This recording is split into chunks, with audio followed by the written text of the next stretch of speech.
Hello friends, and welcome to Escaping the Mouse with your host, me, Breck Roll. Alright, I got one more little thing to look at that I brought home with me from California that belonged to my father. As you know, I brought home a ton of photos, and I'm still actually scanning through those and figuring out what I have. But there's one more piece of something that I brought home that I really got to take a look at. That is my dad's main desktop computer. Now, when he passed away, he was basically using his laptop mostly.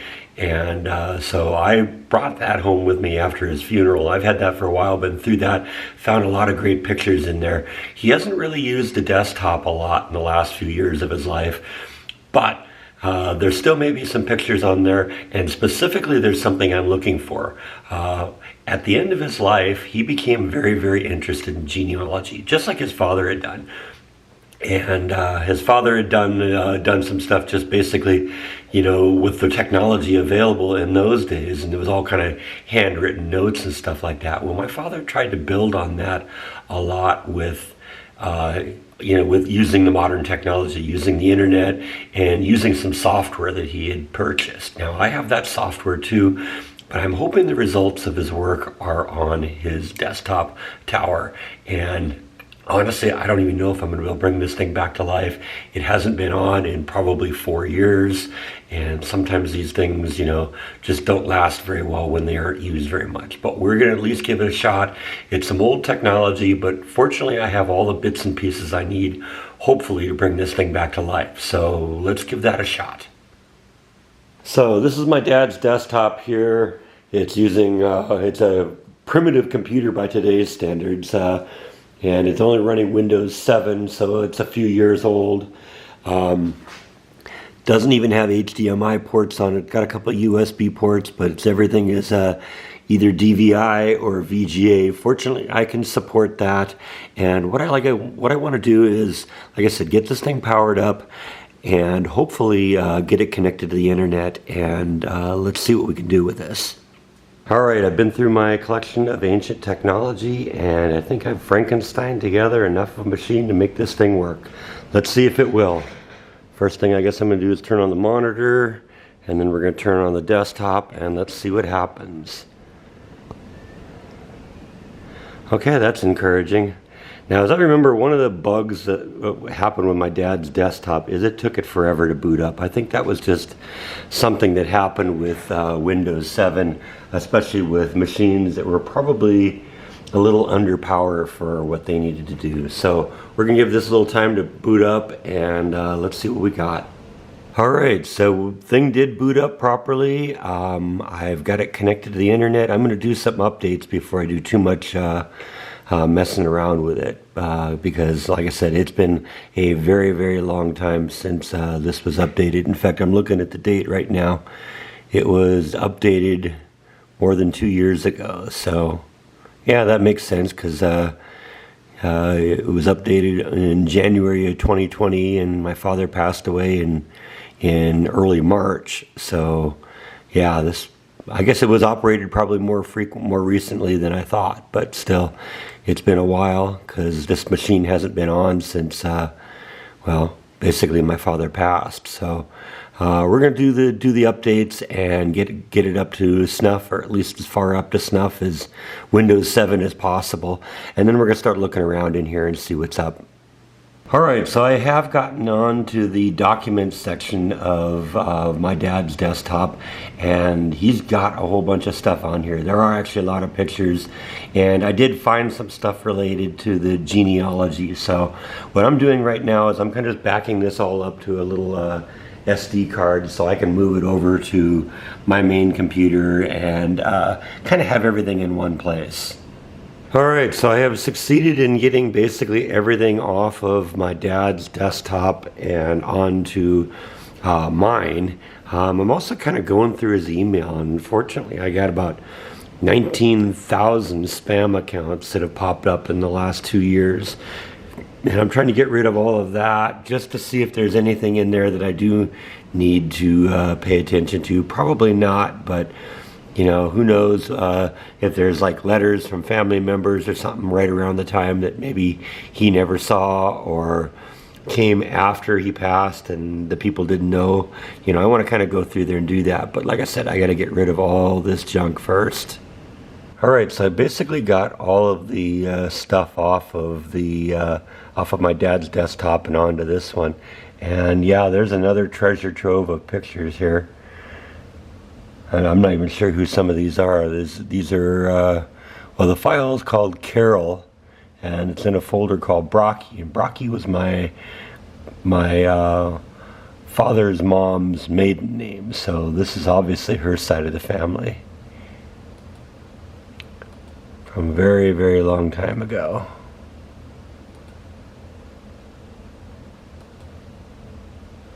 That might even be my dad right there.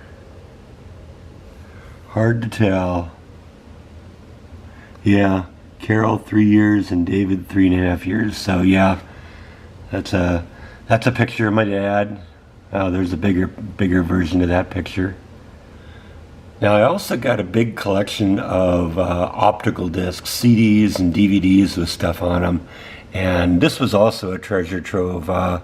These are apparently trips that my parents went on during different parts. They like to travel a lot, and so I mean I got hundreds and hundreds, maybe thousands of pictures of their different vacations. There's my mom hiking up to a glacier, it looks like. Or down to a glacier. There's my dad. Look at how young he looks.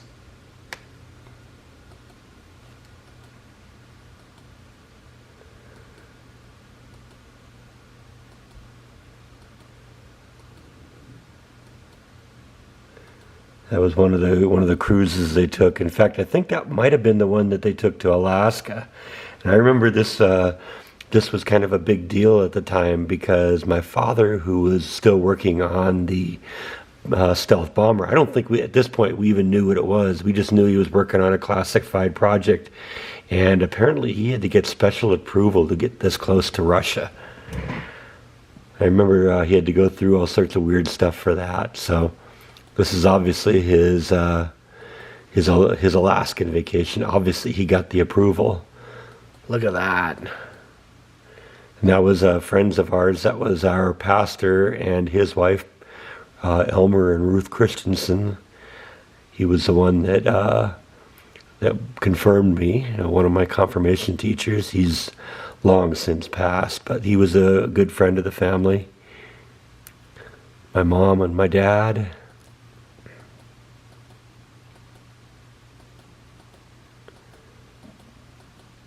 Like I said, there's just folder after folder of this stuff. See, this is a little just a few years ago, because that's my nephew Sean. I don't recognize anyone else in the photo. That's clearly Megan, my niece. My grandmother, my dad's mom, and Sean. And my uncle, my dad's brother. But you see what I mean? Just all sorts of really great stuff here. I can't believe some of the things that I'm picking up here.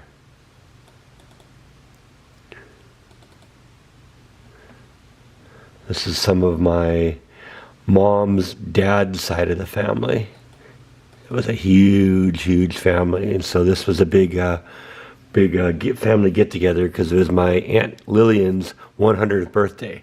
And so we celebrated that, and it was a massive family reunion. Basically, everyone just kind of came.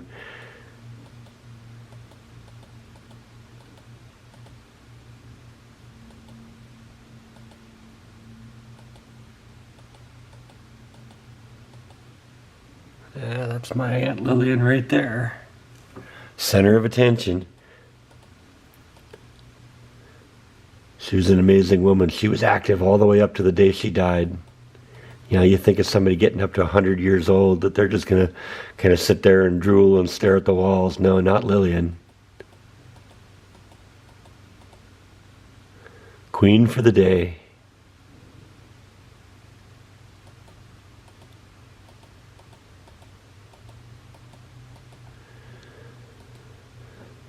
Oops, wrong one here. Let's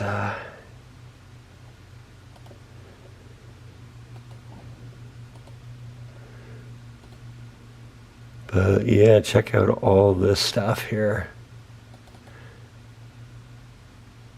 Guess my parents went to the Mediterranean and got all this, so this was some pictures there. My parents, and I think that's Marge Bruton, Beth's mom, on the right, on the left there. I don't know who the people in the middle are, and I'm guessing John was taking the pictures. Yeah, there's John and Marge.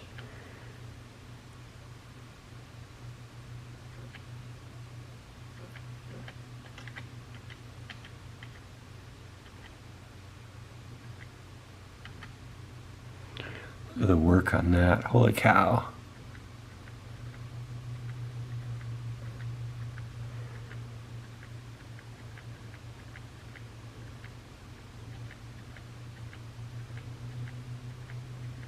Not even sure where some of this stuff is.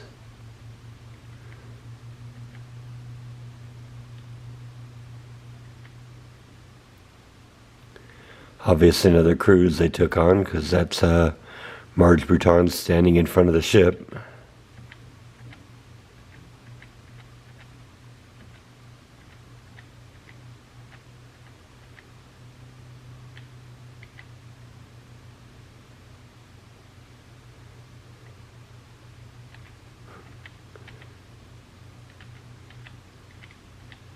So now we're kind of back to my dad's computer. I'm actually kind of thinking I'm going to probably keep this one alive, just because this has all of this information on Family Tree. This is the Family Tree program that my father had, and if you go back, this it has dates going back to the 1600s. Birth date 1600, insane.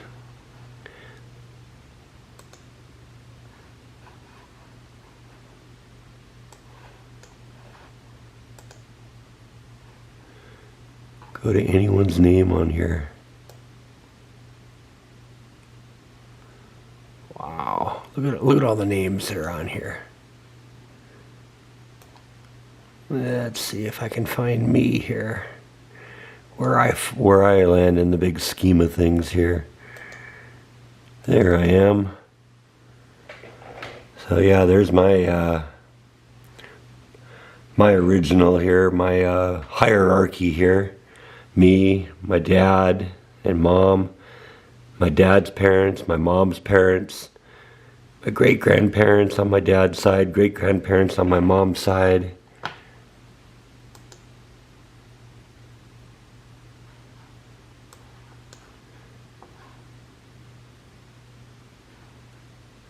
We can just kind of follow it through here.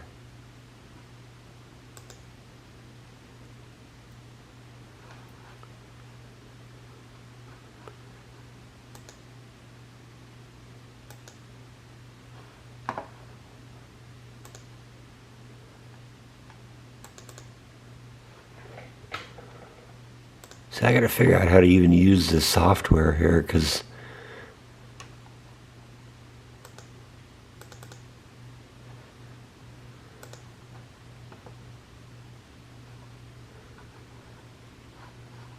it's just amazing how far this goes. So definitely going to want to keep this program alive here too, because I don't have this software installed anywhere. Actually, I got the software. I could install it on my desktop, but this software is from like 2004, so it's questioning whether it would even work on a newer computer like that.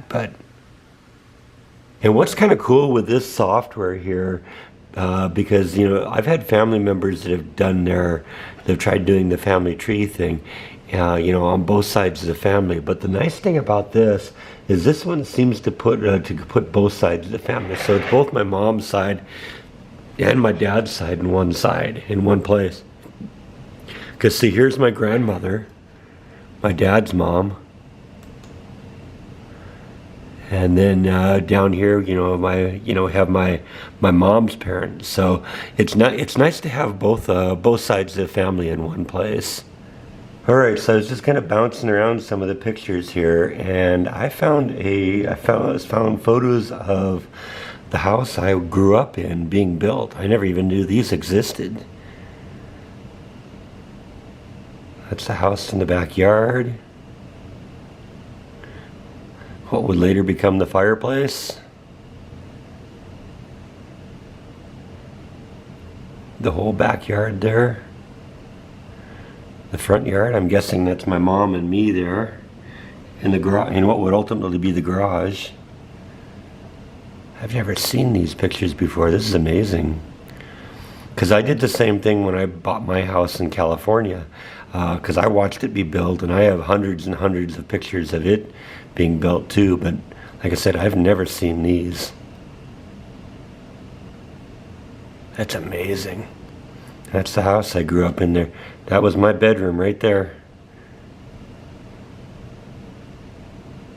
Alright, so I can tell that I've got a lot of looking to do. Every time I open up a new folder, it's just a new page of wonderful things. So I think I'm going to wrap up this video for now, because I still got a lot of looking to do. But before I did that, I kind of wanted to give you an update on what's going on with the garden here, because there has been some progress. Let me show you. This is the okra and the tomato plants, and they're doing very, very well. Don't see any evidence of fruit on either of them yet, but the plants are doing very, very well. I'm told these okra plants will get really, really big, so I'm looking forward to seeing what's going to happen with those. But all the plants are doing really well. The jalapenos, they always start off a little rough in the summer, and they seem to do a little bit better as time goes by. So I haven't given up on them. They look a little rough right now, but I think they'll be all right once time comes. Like I said, I got a nice little jalapeno plant on that one. I got a nice little jalapeno on that one. So we are going to get some stuff out of them. But right now it's the tomatoes and the okra that seem to be doing really well. I'm going to see if I can wander around here and see Flash too. I haven't seen her yet today. Yeah, I gotta admit, I'm not sure where Flash is at the moment. But that's one of the things that comes with having a big backyard like this. There's so many places that she can find to hide, and I still haven't learned all of them yet. Wander around here a little, see if we can straighten it out. She's been known to sleep along the fence here. And obviously she's walking along this real well because the ground is all kind of flattened down in this area. Not sure where the Flash is yet.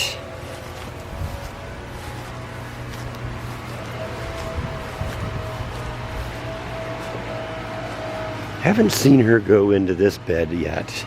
At least not very much. She did a little digging right here and buried her eggs here a few days after she arrived. But other than that, I haven't seen her in this section of the yard very much. Sometimes she'll sleep against the wall there.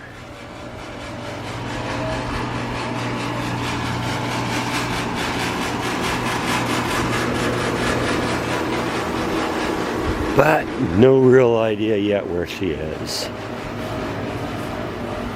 I'm sure she's okay. She's, like I said, this yard's just so big that there's places that she can sleep that I could probably walk right over her and not even notice. But that is okay. So anyway, I think that's all that I have for today. Thank you as always for watching, and I'll see you next time on Escaping the Mouse. Good night.